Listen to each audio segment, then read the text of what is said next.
Saya mau bertanya tentang madhab yang digunakan ormas Islam dari kalangan Muhammadiyah itu apa Ustaz?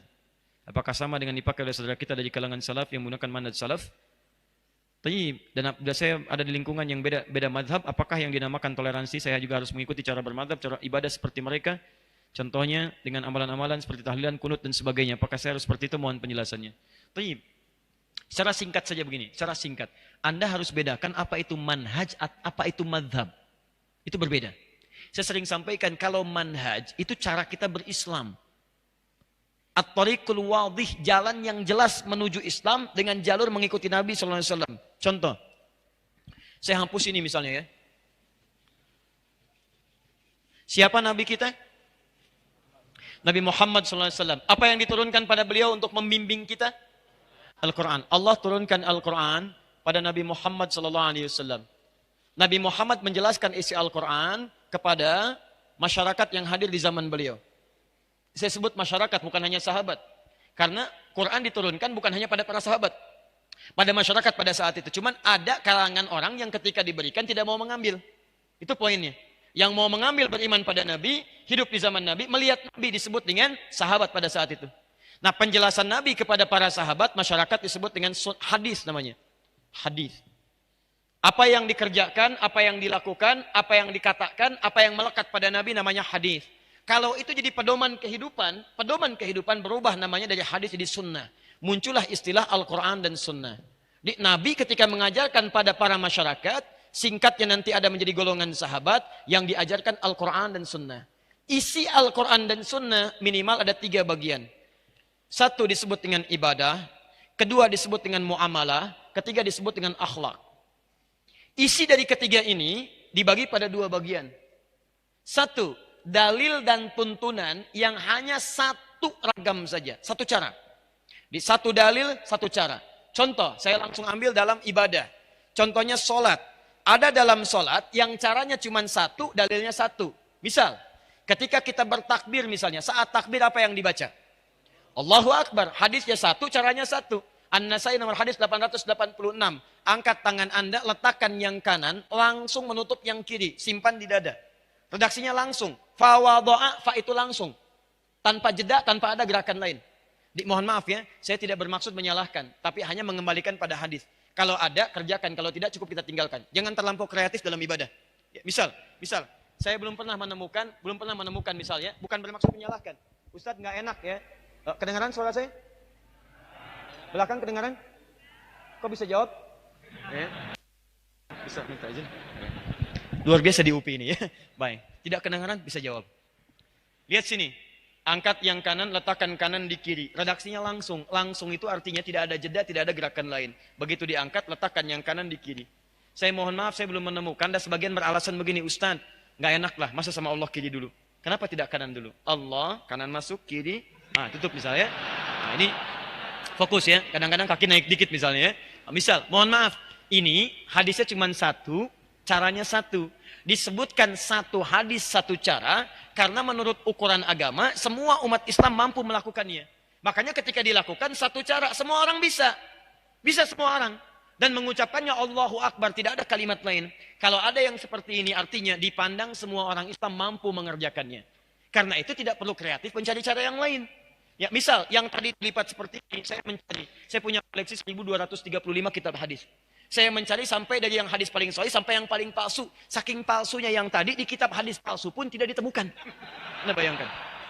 Misal, yang kedua, ada tuntunan dari Nabi yang sifatnya beragam dalil, beragam cara. Dalilnya bukan cuma 1, dalilnya banyak. Caranya bukan 1, caranya banyak. Contoh, masih dalam sholat. Bacaan Al-Fatihah. Bismillahirrahmanirrahim. 70 hadis. Dipraktikkan 4 cara oleh Rasulullah SAW. Kadang dijaharkan. Bismillahirrahmanirrahim. Jahar. Keras. Kadang silent. Bismillahirrahmanirrahim. Sil. Silent. Pelan. Kadang tidak dibaca sama sekali. Alhamdulillahirrabbilalamin. Tidak dibaca. Kadang dibaca rakaat pertama, selanjutnya tidak dibaca lagi. Bismillahirrahmanirrahim. Rakaat pertama. Kedua, Alhamdulillahirrabbilalamin. Tidak dibaca bismillahnya. 4 cara. 4 cara. Kadang baca yang ini, kadang ini, kadang ini, kadang yang keempat. Baca rakaat pertama, selanjutnya tidak dibaca lagi. Teman-teman, kenapa ada 4 tuntunan ini? Karena ada kisah sebelumnya. Sebelumnya dibacakan Alhamdulillahirrabbilalamin tanpa basmalah, turunlah pertanyaan dari Ibnu Abbas radhiyallahu taala anhuma. Ya Rasulullah, kalau Al-Quran itu tidak ada sekatnya, tidak ada pemisah dari ayatnya, orang akan menduga ayat satu dengan lain akan bercampur. Karena dulu belum ada pemisahnya. Qul huwallah nyambung ke Al-Falaq, Al-Falaq nyambung ke An-Nas, diturunkanlah terpisah Bismillahirrahmanirrahim. Sejak turun Bismillahirrahmanirrahim, setiap suratnya diawali dengan Bismillahirrahmanirrahim. Al-Ikhlas ada Bismillah, setelah Bismillah nyambung ke An-Nas, Al-Falaq, Al-Falaq Bismillah, setelah selesai nyambung ke An-Nas. Sebelum An-Nas Bismillah. Cuman satu surat yang tidak ada Bismillahnya, yaitu Al-Bara'ah, surah At-Taubah, surah ke-9. Kenapa tidak dimulai dengan Bismillah? Karena Al-Bara'ah dibuka dengan kalimat peperangan. Bara'atu minallah, perang. Sedangkan Bismillah mengandung unsur kemuliaan, kasih sayang. Rahman dan Rahim. Dalam perang nggak ada kasih sayang. Nggak ada kasih sayang. Siapa yang perang ketika perang ada kasih sayangnya? Izin nembak ya. Dor, sakit nggak? Nggak ada. Tembak ya tembak. Nggak ada orang perang penuh kasih sayang. Nggak ada. Karena itu ayat Al-Bara'ah tidak ada bismillahnya. Kemudian dialihkan ke surat An-Naml di situ. Di An-Naml ada innahu min Sulaiman wa innahu bismillahirrahmanirrahim. Lengkap. 114 disebutkan. Nah, ketika turun ini, Nabi kemudian punyalah 4 kebiasaan ini. Kadang-kadang kalau ngimami orang-orang Mekah tanpa bismillah. Kemudian mengimami orang-orang yang turun ayat tadi dengan bismillah. Kadang dikeraskan, kadang disirkan. Kadang dibaca pertama, selanjutnya tidak. Dari sinilah kemudian, ini yang disebut manhaj. Keempat-empatnya ini petunjuk Nabi. Jadi kalau Anda ingin mengamalkan satu di antara ini, sah. Karena semua berasal dari Nabi. Lihat baik-baik, lihat baik-baik. Ketika Nabi SAW wafat, meninggal dunia. Sahabat mengajarkan ajaran Nabi. Ini yang banyak semuanya manhaj namanya. Manhaj. Manhaj itu cara yang terhubung pada Nabi. Nah, ketika sahabat wafat diterangkan pada golongan-golongan setelahnya tabi'in. Maaf, ini mengajar. Misal Ibnu Abbas radhiyallahu taala anhuma, beliau tinggal di Mekah. Ubay tinggal di Madinah kemudian. Kemudian ada lagi Ibnu Mas'ud, kemudian beliau merantau sampai dengan ke Irak. Ali bin Abi Thalib beliau di Kufah. Ada lagi yang kemudian Muawiyah bin Abi Sufyan sampai ke Afrika Utara. Muaz bin Jabal sampai dengan ke Yaman. Perhatikan baik-baik. Ketika mereka pergi ke berbagai tempat, mereka mengajarkan ajaran-ajaran dari Nabi. Yang ini tidak ada masalah. Tapi yang ini, kan nggak mungkin mengajarkan keseluruhannya. Anda ketika akan menunaikan sholat, kan nggak mungkin membaca keempat cara ini. Pasti harus pilih salah satunya kan? Harus pilih. Ustaz nggak bisa, itu sunnah Nabi Ustaz. Jangan dipilih-pilih, semua kerjakan. Saya nggak apa-apa, kalau saya keempat-empatnya saya baca. Masya Allah. Imam Upi subuh, baca keempat-empatnya. Bismillahirrahmanirrahim. Bismillahirrahmanirrahim. Tidak dibaca sama sekali. Ini nggak bisa. Anda harus pilih salah satu. Harus pilih. Nah, ketika Anda memilih, baik, ketika Anda memilih, keempat-empatnya ini harus dipilih salah satu. Dibedakan pernikahan dengan bacaan sholat, ini berbeda. Lihat sini, fokus. Ini semua empat-empatnya disebut dengan manhaj. Ketika Anda pilih salah satu, maka kalimatnya berubah. Ma dhahaba ilaihi. Ma dhahaba ilaihi. Hal yang cenderung saya pilih. Ma, pilihan. Dhahaba ilaihi, yang condong saya kepadanya. Ketika saya ambil pilihan itu saya praktekkan. Nah, orang Arab itu sama dengan kita. Kalau terlampau panjang dia singkat. Supaya enggak kepanjangan. Ma dhahaba ilaihi, keraskan. Ma dhahaba ilaihi, sirkan. Kepanjangan. Singkat. Madhab. Singkat. Madhab. Ma dhahaba ilaihi, singkat jadi madhab. Dia ada singkatan-singkatan di Arab. Bahkan beberapa ayat di Quran itu istilahnya bukan bacaannya. Istilahnya bisa disingkat. Disingkat yang dimaksud bacaannya. Misal, Bismillahirrahmanirrahim, basmalah. Alhamdulillahirrabbilalamin, hamdalah. Oh, ini sudah jam 9. Saya mohon maaf barangkali. Kita harus coba akhiri dulu. Kita tutup ta'lim kita malam ini dengan bacaan hamdalah. Hamdalah. Tidak. Ya. Belum selesai. Ini contoh. Ya. Contoh. Belum selesai. Baik, kita tutup dengan bacaan hamdalah. Anda bacakan alhamdulillahirabbilalamin. Ketika disebutkan madhab itu bukan kelompok, bukan aliran. Yang dimaksudkan pilihan yang diambil karena tidak mungkin Anda mempraktekkan keseluruhannya. Maka ketika ini diturunkan, muncullah kemudian para ulama-ulama bintang di zamannya. Muncul kemudian Abu Hanifah, wafat tahun 150 Hijrah. Muncul Imam Malik, lahir 93 Hijrah. Kemudian muncul Imam Asy-Syafi'i, lahir tahun 150 Hijrah. Abu Hanifah meninggal, Asy-Syafi'i lahir. Muncul Imam Ahmad bin Hambal tahun 163 Hijrah, lahir. Nah ini, orang-orang ini lahirnya di awal-awal abad kedua Hijrah. Lahir. Bahkan Imam Abu Hanifah wafat 150. Imam Malik lahir tahun 93. Imam Syafi'i lahir 150. Imam Ahmad lahir 163. Fokus. 163 masih di abad kedua. Orang yang lahir masih kisaran abad kedua disebut generasi salaf namanya. Salaf. Generasi tempo dulu. Zaman old. Ini. Salaf. Di Imam Asy-Syafi'i, salaf. Imam Abu Hanifah, salaf. Imam Malik, salaf. Imam Ahmad, salaf. Nah, imam-imam ini, kenapa mereka cukup terkenal? Karena mereka merangkum ajaran-ajaran para sahabat yang bersumber dari Nabi ke masa mereka bukan hanya dengan ingatan, tapi dengan tulisan.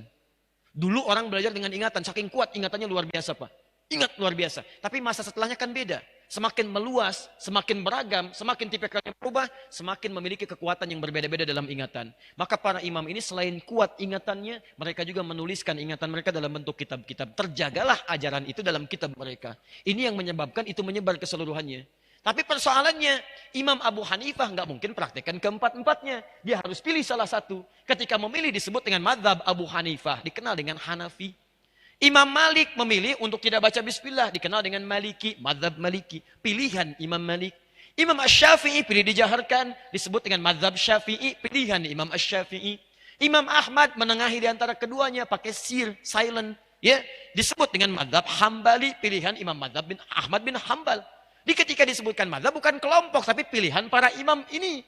Dan mereka tahu keseluruhannya, cuma harus memilih mana yang dipraktikkan. Nah, persoalannya adalah ketika imam ini mengajar, disampaikan generasi setelahnya, generasi setelahnya sampai ke kita. Menyebarlah sekarang. Mazhab Abu Hanifah ada di sekitaran Asia Selatan, India, Pakistan, sampai ke timur jauh di Cina. Kemudian Imam Malik sekarang dulu di Madinah. Kemudian menyebar setelah itu sampai ke Afrika Utara. Libya, Tunisia, Maroko, Aljazair. Ya, kemudian sampai dengan nyebrang sedikit Mediterania, Italia, Prancis, sampai ke Spanyol, itu Maliki. Syafi'i ada di kisaran Syam, Syria, sampai sebagian di Mesir, sampai Asia Tenggara. Kemudian Ahmad bin Hambal, Hambali, itu kisaran Teluk, terutama Saudi. Ya, di kerajaan Arab Saudi, mazhabnya Hambali, bermadzhab, Hambali mazhabnya. Makanya jangan kaget ketika ke sana, bismillahnya disirkan. Ketika ke Syria, bismillah dijaharkan. Kenapa? Karena yang dipraktikkan, ini prinsip semuanya semanhaj dengan Nabi. Mazhabnya boleh berbeda, tapi manhajnya sama bersumber dari Nabi. Pertanyaannya, orang Indonesia masuk kemana? Orang tua kita luar biasa. Semua negara ini dikunjungi. Ada yang belajar ke Pakistan, ada yang ke India. Ada yang belajar kemudian ke Libya, ke Mesir, Tunisia, Aljazair, Maroko. Ada yang belajar kemudian Syafi'i ke Syam, ya ke Syria. Ada yang belajar sampai ke Saudi, ke Madinah, ke Ummul Qura. Pulang-pulang ke Indonesia dibawa semua khazanah itu. Yang jadi masalah kadang, mohon maaf, kadang tidak disampaikan secara sempurna. Yang disampaikan apa yang dibawa aja. Inilah sumber pertama gagal paham dalam persoalan ini. Yang pulang dari Saudi misal, orang Surabaya datang ke Bandung, Bandung baru pulang dari ini, yang Mesir misalnya, di sana prakteknya Syafi'i, bismillah dijaharkan, yang di sana disirkan. Begitu datang ke sini, bismillahnya, misalnya maaf, tidak dijaharkan. Biasanya jahar jadi sir. Bismillah. Alhamdulillahi Rabbil Alamin. Bid'ah. Ini masalahnya. Saya pernah ditinggal di Mekah 2010. Saya tugas di Mekah, menerima jemaah haji pertama kali. Masuk sholat Isya, imamnya Syekh Sudes. Bismillahirrahmanirrahim. Alhamdulillahi Rabbil Alamin. Oh, iki imamnya Muhammadiyah. Loh, Muhammadiyah cabang Masjidil Haram. Luar biasa itu. Oh, nah bayangkan. Bukan salah, sebenarnya cuma pengetahuan yang kurang masuk. Saya di Libya itu pernah mengajar beberapa siswa. Terus ada yang orang Indonesia. Saya bilang, ayo kumpul. Anda nanti gini ya, nanti ada liburan. Anda pulang ke Indonesia. Coba lihat bagaimana karakteristik masyarakatnya, apa yang dibutuhkan. Pulang lagi ke sini, siapkan pelajaran supaya masyarakat yang perlukan itu bisa mendapatkannya. Jangan cuma belajar yang umum-umum, pelajari yang masyarakat Anda butuhkan. Kita bikin kelompok.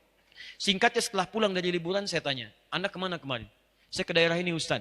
Apa yang terjadi? Saya tanya pertama kali, berapa jumlah orang Islamnya? Dijawab, Alhamdulillah Ustaz, 95% Muslim. 5%-nya apa Pak? Muhammadiyah. Nah, sama dengan pertanyaan ini. Nah, jadi, gini baik-baik, lihat. kita itu kalau semua bersumber dari Nabi, manhajnya sama, walaupun mazhabnya berbeda, bukan berarti kita beda. Tadi sepanjang jalurnya ke sini, ini kita orang ikut salaf. Salaf ini. Kita tidak mungkin mengikuti jalur kecuali lewat orang ini dulu. Lewat ulama-ulama mulia. Enggak mau, saya mau langsung, enggak mau mazhab. Saya mau langsung ke Nabi aja, Quran dan Sunnah. Anda pernah ketemu Nabi? Kapan Anda ketemu Nabi? Jadi semua orang yang Quran Sunnah akan kembali lewat sini dulu. Syekh Al-Albani ngambil turunan Ibnu Qayyim Al-Jauziyah, ngambil turunan Syekh Islam Ibnu Taimiyah, ngambil turunan Imam Ahmad bin Hanbal, Hambali. Syekh Al-Albani, Hambali. Ya, Syekh Al-Buti, Asy-Syafi'i, Syekh Ar-Rabiti, Maliki, Syekh Dakhlawi, Abu Hanifah, ya, Hanafi, Ahnaf. Dari semua ini naik ke atas. Nah, orang yang mengikuti jalur ini ulama disebut dengan salaf. Setiap yang mengikuti, yang diikuti tambahkan i di ujungnya, i di salafi. Salafi itu artinya orang yang mengikuti jalur salaf. Jadi kalau Anda mengikut ini, Anda namanya salafi. Karena itu saya sering mengatakan, umat Islam itu seluruhnya salafi. Nggak ada yang tidak salafi. Kalau bukan salafi, dari mana Anda belajar? Karena kita pasti melalui jalur yang ini. Di salafi itu bukan kelompok, salafi itu bukan golongan. Golongan. Maaf ya, saya salafi. Kamu apa? Pengiri. Begitu diributkan. Paham ya? Jadi demikian adanya. Jadi nggak usah ribut lah. Ya, jadi sudah sepanjang kita satu manhaj, satu mazhab, itu yang bagus. Kalau mana tuh hati-hati. Akhi, maaf, kita beda manhaj. Beda manhaj. Berarti keyakinan kita beda di situ. Ada yang salah di situ. Jadi hati-hati teman-teman sekalian ya. Ya, maaf. Manhaj kita sama. Mazhab boleh berbeda. Tapi jangan sampai perbedaan itu membuat kita tidak bisa minum teh bersama. Hati-hati. Hanya karena beda satu kunut, satu tidak salaman. Assalamualaikum, besok aja. Besok aja, luar biasa. Waalaikumsalam. Ya, jadi kalau sudah seperti itu enak, nyaman. Akhi, Masya Allah. Syafi'i, ya, Alhamdulillah. Antum apa? Hambali. Minum teh yuk? Ya, Masya Allah. Ayo silahkan. Baik. Gulanya bagaimana? Terlampau manis lah. Yang penting setia. Enak.